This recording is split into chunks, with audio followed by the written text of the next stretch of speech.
any of the states, and you go to the airline or you go to the TSA website, and they tell you how to travel with it, what the requirements are that you can fulfill legally. Of course, what happens is the weapons then arrive in the jurisdiction, and then it's your responsibility as a local government to address what happens with them. So in the case of the gun legislation here, what we had was a requirement that when you entered the territory with a weapon, you then had to report it to the Commissioner of Police or his designee, which of course meant that with no facility there at the airport for this registration to take place, then that registration would occur off the site of the port. And as I listened to the commissioners of public safety from two administrations talk about this problem, I said, you know what, let's propose a change. And the change is this.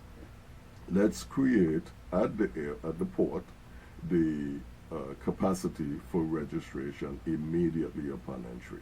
And so when that happens, you have no issue of the weapons leaving the port without registration, one, and you can also have the confiscation of weapons that are not legally permitted in the territory.